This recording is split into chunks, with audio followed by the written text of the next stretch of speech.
এবং মিউজিক নিয়ে কাজ করতে মানে রিপোর্ট অনেক বেশি খুব পছন্দ করে।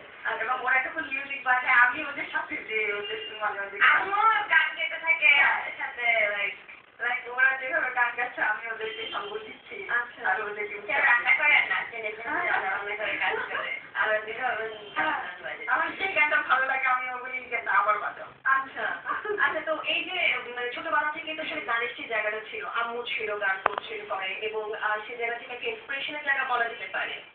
তো ভাই তুমি দুজনে একসাথে কাজ করছো। তো আসলে যদি বলতাম যে মার কাছে যে গান শুনতে সেই জায়গা থেকে কি আসলে প্রফেশনটাতে আসে নাকি অন্য এক রকমের ড্রিম ছিল বা বাইরে কাউকে তুমি দেখেছো যে যাকে দেখে তুমি খুব বেশি ইন্সপায়ার হয়েছো? ওয়েল গানের প্রতি তো অলওয়েজই একটা উইকনেস ছিল ছোটকাল থেকে। অ্যান্ড আমার যখন when I did my intermediate তখন আমার বাহিরে ল করতে যাওয়ার কথা ছিল। আচ্ছা। তো তখন আবার ডিজে ট্রেনটা বাংলাদেশে অনেক নতুন। তো আমার একটা ফ্রেন্ড বললো যে তুমি তো বাইরে এমনিতেও পড়তে যাবা, তো ওখানে তুমি ডিজেটা অ্যাজ এ ক্যারিয়ার হিসাবে নিতে পারো। অ্যান্ড বাংলাদেশে DJ Rahat for the first time একটা ডিজে স্কুল খুলছে অ্যান্ড ওখানে মেয়েদেরকেও ডিজে শেখানো হচ্ছে। তো আমি বললাম যে ভালোই, অ্যান্ড বাংলাদেশে যেহেতু কোনো মেয়ে ডিজেও নাই, so I can learn it and I can do pretty good in that. ছোটবেলা থেকেই মিউজিকের প্রতি একটা ভালোবাসা ছিল।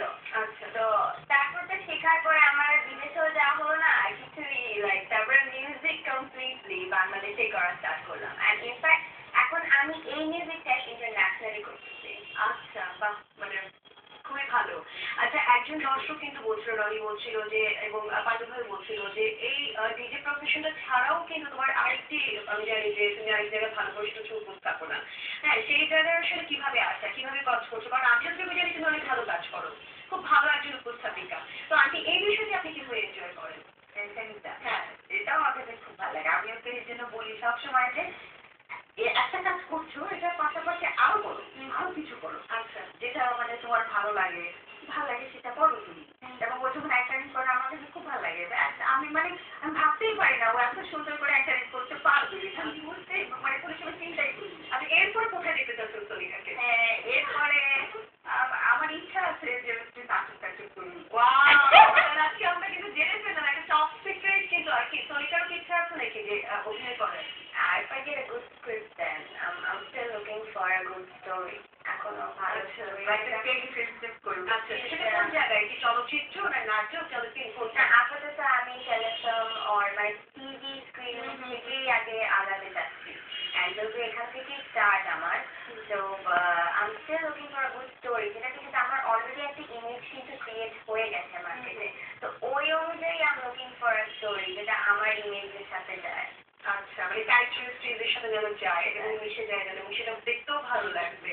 তো আন্টিকে যদি জিজ্ঞেস করি যে সনিকা, তারপরে হচ্ছে উপস্থাপিকা সনিকা, হতে পারে কুড বি অভিনয় শিল্পী সনিকা, তো এই জায়গায় আসলে কোন জায়গায় আপনার দেখতে বেশি ভালো লাগবে? ওকে আমার ওকে সব জায়গায় দেখতে মেয়ে হিসাবে সব জায়গায় কিন্তু ভালো লাগে, মেয়ে ভালো ভালো কাজ করতে চায়। And আমার সবচেয়ে বেশি ভালো লাগে যে আমি যেটাই করতে চাই আমার মা আমাকে ওইটাতেই সাপোর্ট করে and always আমাকে এনকারেজ করতে থাকে যে না এটাই না, আরো ভালো করতে হবে, আরো বেটার করতে হবে, না এটাই বেটার না, আরো ভালো করো, লাইক আরো ডু সামথিং এলস। মানে সে অলওয়েজ আমাকে এনকারেজ করতে থাকে আর পুশ করতে থাকে। আচ্ছা, এবার একটু আন্টির কাছে জিজ্ঞেস করতে যাচ্ছি, ছোটবেলায় সনিকা কেমন ছিল? এখন তো একটু খুব চঞ্চল মনে হয়, দুরন্ত মনে হয়, এরকমই ছিল না? হ্যাঁ, ছোটবেলায় খুব চঞ্চল ছিল।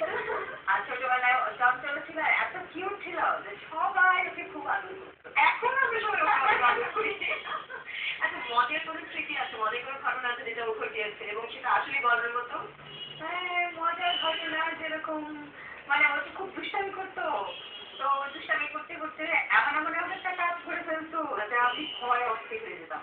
হয়তো দুষ্টামি করতে করতে দেখা গেল যে উপর থেকে পড়ে একেবারে ওর পা আচ্ছা, তখন মানে আমি কিন্তু ভয় পাচ্ছি যে ও হাত পা কেটে দিচ্ছে, কি অবস্থা হবে।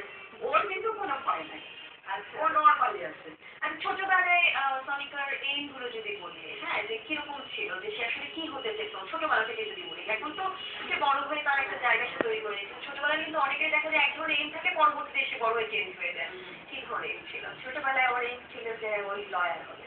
আচ্ছা। ছোটবেলা থেকে ওর আবার একটা বান্ধবী ছিল, ওই বান্ধবী ওরা দুজনই করতো।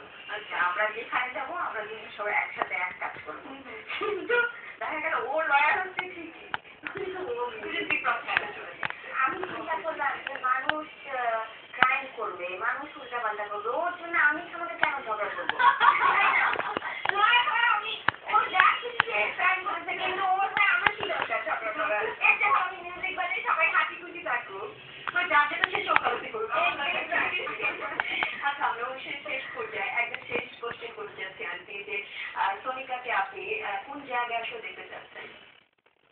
মালিকাকে মায়ের তো অনেক তাই না, মা চায় সন্তান মানে একদম সব পেয়ে।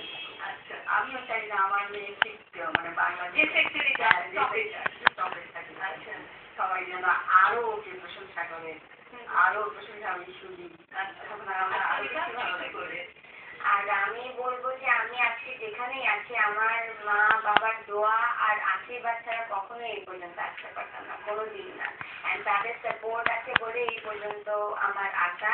অ্যান্ড আমার প্রত্যেকটা স্পেশাল কাজের আগে আমি সবচেয়ে ফার্স্ট আল্লাহ তাআলা অ্যান্ড দেন তারপর আমার মায়ের কথা মনে করে তারপর আমি আমার প্রত্যেকটা কাজ স্টার্ট করি।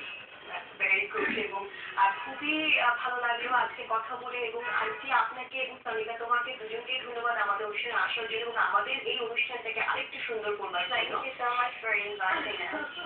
আচ্ছা, কিন্তু আন্টি আপনার কাছ থেকে আমি একটি গান শুনবো, আপনি ঠিক করেন কোন গানটি গাইবেন। সোনিকাও গাবে একটু আপনার সাথে, তার আগে আমি একটু দর্শকের কাছ থেকে গান আসছি। প্রিয় দর্শক, একুশে তারকা পরিবার সন্ধ্যার আজকের আয়োজনে পর্যন্তই। দর্শক, আগামী সপ্তাহে একুশে তারকা পরিবার সন্ধ্যা নিয়ে আমি সাবিয়া সিং আবার আসবো, সেই সাথে নতুন কোনো অতিথিদের সঙ্গে। সে পর্যন্ত দেখতে থাকুন একুশের সকল আয়োজন। শুনবো আন্টি গান। ক্যামেরা দিয়ে থাকো, আমার গান করতে ক্যামেরা